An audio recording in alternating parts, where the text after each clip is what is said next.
Привет! С вами Лазарев Виктор, репетитор с Бали.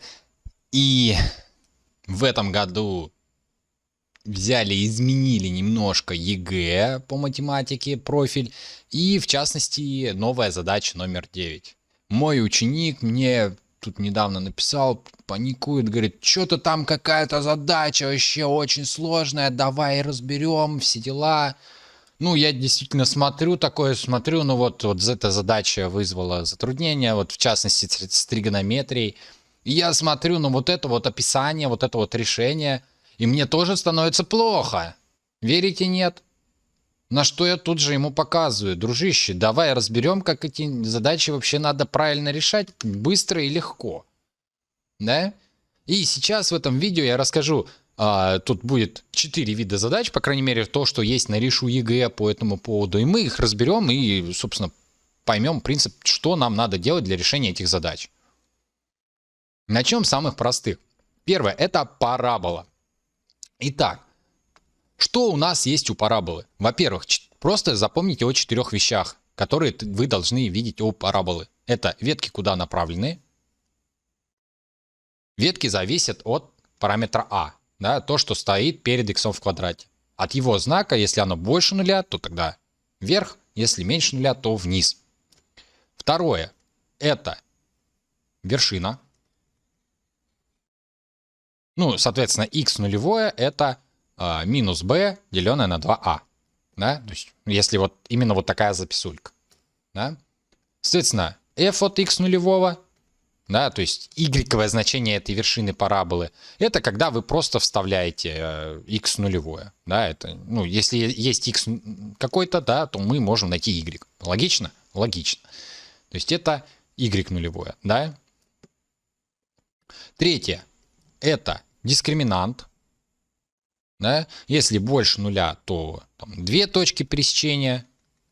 Если дискриминант равен нулю, то 1 точка пересечения с осью x.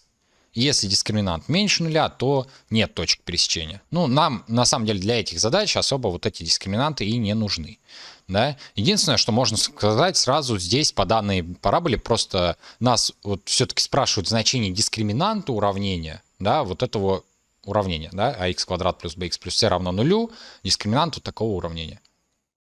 Видно, что дискриминант должен быть отрицательным, да, потому что пересечения оси x нет. Ну, это такой уже вывод, который можно сделать. Да, и последний вывод – это пересечение оси y. Да? Пересечение оси y – это в точке, соответственно, 0, c. Да? Отлично. И вот, собственно, в этой задаче нужно этим всем и пользоваться. Итак, во-первых, давайте что посмотрим. Самое простое – это начать с тэшки. Да, вот посмотрите, вот оно где-то пересекло. Это сколько у нас? 5, 10, 12. То есть сразу говорим, c равно 12. Отлично. Что дальше можно сказать? Можно сказать, что пойти про вершинку сказать. Посмотрите, у меня есть минус 3, да? То есть получается минус b, деленное на 2a, это есть минус 3. Так, это уже первое уравнение есть. Так, мне нужно а и b найти, поэтому мне еще одно уравнение нужно. Ну, здесь можно, например, воспользоваться тем, что мы знаем, что это тройка. Да, вот, что мы подставим минус 3 и получим на выходе тройку. Поэтому подставляем, получаем, что а умноженное на минус 3 в квадрате плюс b на минус 3 плюс c мы уже знаем, это 12. Это должно равняться f от x, а f от x равно 3. Вот. Пожалуйста, вот еще одно уравнение. Отсюда мы получаем, что b равно 6a. Сюда это подставляем. В итоге получаем 9a минус 3b, это 3 на 6a. Правильно же? Ну, плюс 9 равно 0. Да? И в итоге мы что получаем? Смотрите, 9 минус 18, это будет минус 9а. Да? Соответственно, 9а равно 9. Откуда а равно 1. Это можно было решить вот так. А можно было бы, вот, ну, это только касается ашки равной 1. Это касается вот так. Смотрите, можно здесь заметить, смотрите, вот когда у вас одна клеточка сюда, и вы попадаете в клетку параболы. Когда вы еще одну клеточку сюда, и на 4 вверх. На 3 и на девятку вверх. Можете заметить, вот это будет h равная единичке. То есть 1, 1, 2, 4, 3, 9. Это стандартная а равная 1 парабола. Y равная x квадрат. Поэтому можно было по такому принципу сразу отмечать, что а равно 1. Тогда b равно 6. И мы в итоге знаем нашу теперь параболу. Это x квадрат плюс 6х и, соответственно, плюс 12. Теперь, чтобы найти дискриминант вот этого уравнения, никаких проблем нет. Дискриминант это b квадрат минус 4ac. То есть 36 минус 4 на 1 на 12. 36 минус 48 получилось минус 12. Он действительно отрицательный. Мы видим это, что нет точек пересечения. Теперь следующий вид задач это с гиперболой. Тоже очень простенькая довольно-таки задача. Ну, возможно, вычисления будут довольно-таки такие долговатые, да, но в принципе задача не сложная. Итак, что интересно у нас всегда в гиперболе? Это ее асимптоты. Да? Смотрим. Мы не можем вставить x равное минус 1. Это написано вот здесь. То есть x не равен минус b. Ну, а мы понимаем, что x не равен минус 1 по графику. Откуда делаем вывод, что b равно 1. Easy. Теперь обратим на асимптоту, которая по y. То, что y не равен 4. Давайте посмотрим на вот эту записульку. На самом деле, весь смысл в том, что вот эта дробь не может быть равна нулю, если h не 0.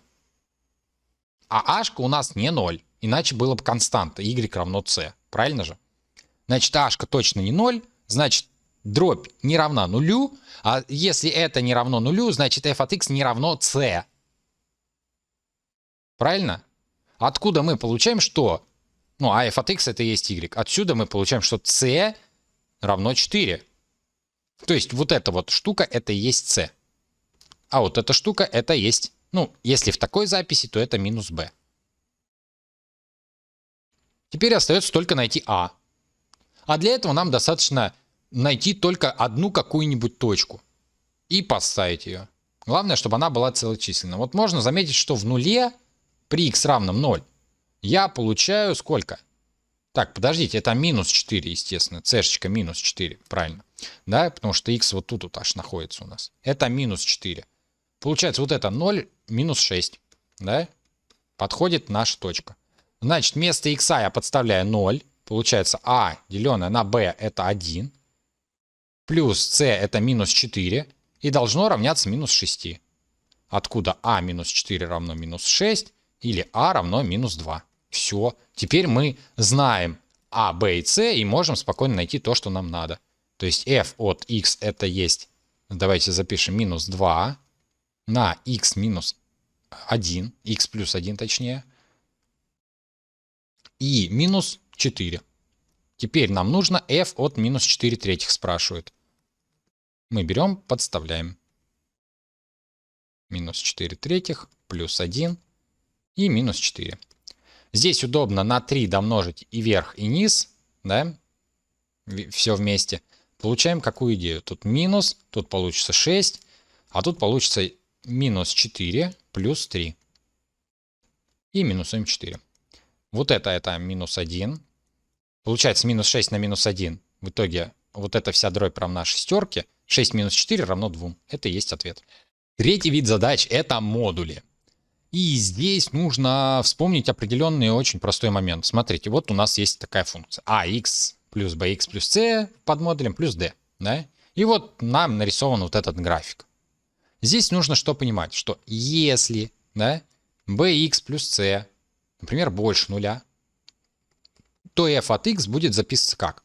То есть модуль у нас просто опадет. Да, вот так будет. То есть, ну, по факту можно привести а плюс b на x, да, и плюс c плюс d. Вот так получается. Да? То есть это прямая, мы можем заметить, какая-то. Да? А если, например, bx плюс c меньше нуля, да, то f от x равно, соответственно, ax минус bx минус c. То есть мы раскрываем модуль со знаком минус. Да? Получаем плюс d. В итоге получается, ну, вот такая запись. А минус b на x плюс, ну, я тут поменяю местами, плюс d минус c. То есть это получается какая-то другая прямая. То есть получается на одном иксе, да, ну, вот при вот таком условии, у нас будет одна прямая, при вот таком условии будет другая прямая. Соответственно, где у нас происходит смена этих прямых? Соответственно, при bx плюс c равном нулю. А теперь вопрос. Найдите корень уравнения bx плюс c равно нулю. Давайте посмотрим. Вот. Получается, вот эта точка, где у нас смена происходит двух прямых. Так? При каком значении x это должно происходить? При том, где bx плюс c равняется нулю. Вот, пожалуйста. Откуда x равен 2. Но если тут это все оказалось просто, то в таком задании уже придется чуть-чуть подольше все порешать. Что нам надо в данном случае сделать? Нам нужно воспользоваться, опять же, вот этой росписью на две функции. И для этого понять, какая из каждых наших прямых является. Итак, здесь мы можем заметить вот эту прямую. Давайте найдем ее уравнение. Для того, чтобы это найти, вспомним, что уравнение прямой это kx плюс b. Да? Коэффициент k как находим? Ну, можно взять вот, заметить вот две точечки, например, вот эти взять и вот такой треугольничек достроить. И чтобы найти коэффициент k, нам нужно просто... k это коэффициент наклона прямой, правильно? То есть вот он, тангенс угла наклона. Получается, надо вот эти две клеточки разделить на две клеточки. То есть k равно 2 на 2. И в силу того, что она убывает, мы понимаем, что коэффициент на самом-то деле отрицательный. Да? Поэтому в данном случае у первой прямой у меня коэффициент будет равен минус 1. Что такое b? Вот это. b это там, где мы пересекаем ось y. То есть вот смотрим, вот мы пересекаем ее в точке, ну, y равное 3. То есть b равно 3. То есть вот это вот первая прямая, это минус x плюс 3. Точно так же давайте найдем уравнение второй прямой. Смотрите, вот у меня есть точка такая, точка такая. Вот я строю такой прямоугольничек, смотрю, тут 3 клеточки, тут 1. Да? То есть кашка будет равна 3 к 1. То есть просто 3. Вопрос в бэшке. Ну, где она y пересечет, непонятно. Да? Тогда мне просто остается подставить, что, ну, например, у меня получается, я точно знаю, что это 3х плюс некоторое b, да, равно y. Правильно? Ну, общий вид этой прямой. И мне достаточно, например, знать точку, что если я x подставлю 2, то тогда y я должен получить единичку, видно, да? И тогда b равно, собственно, 1 минус 6, то есть минус 5. Таким образом, вот эта прямая, это у нас 3х минус 5. А теперь давайте просто посмотрим. Если вот bx плюс c больше нуля, то бишь по факту можно написать x больше минус c на b, то тогда мы получаем вот эту прямую.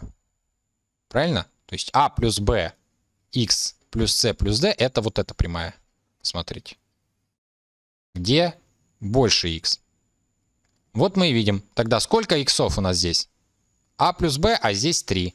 Так и пишем. a плюс b равно 3. Дальше. Сколько здесь у нас свободный член? c плюс d, а здесь минус 5. Вот так и пишем. c плюс d равно минус 5. Дальше. Вот эта прямая, это оказывается вот этой. И делаем точно так же. Получается a минус b это минус 1.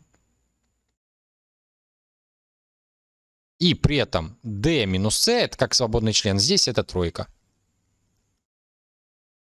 Вот такая у нас получилась системка, которую очень просто решить. Например, если я сложу вот это первое и третье, то у меня получится бэшки взаимно уничтожаются. А плюс А это 2А, 3 плюс минус 1 будет 2. Таким образом, А равно единичке. А Б, ну, легко понять, что это двойка. Точно так же поступим и со вторым, с четвертым. Смотрите, если я их сложу, то цшки взаимно уничтожатся. Будет d плюс d, то есть 2 дэшки, да, равны минус 5 плюс 3, это будет минус 2. Откуда d равно минус 1. Ну, а c тогда равна сколько? Если это минус 1, то c равно минус 4. Ну, а теперь мы все коэффициенты наши знаем, и нам нужно найти корень уравнения x плюс d равно 0. А равно 1, то есть x получается минус 1 равно 0. Таким образом, x равен единичке. И теперь корифей всего этого видео, это вот, ну, на мой взгляд, в разы сложная задача. И про что я вот в начале видео показал, там решение, не хочу таким заниматься. Поэтому расскажу вам, как это делать проще. Как я показал своему ученику, и он такой, вообще ни о чем. Итак, во-первых, для начала я немножко так по-физически буду говорить, да, как в физике это используется. В физике понятие колебаний бывает два вида. Да? Это а на синус омега t плюс фи. Да? И плюс некоторое а нулевое.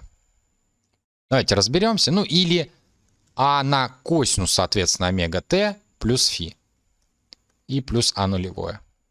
Так вот, а это является амплитуда. Да? Фи это фаза. А нулевое это постоянная составляющая. И, соответственно, омега это, ну, правильно говорить, циклическая частота. Что для нас важно, что в данном случае омега это не что иное, как 2π, деленное на t, где t это период колебаний. Это нам очень-очень понадобится. А теперь давайте, как решать эту задачу. То есть кратенько теорию привел, можно заметить, что в принципе вот это соотносится с вот этим. Да, конкретно с вот этой записью.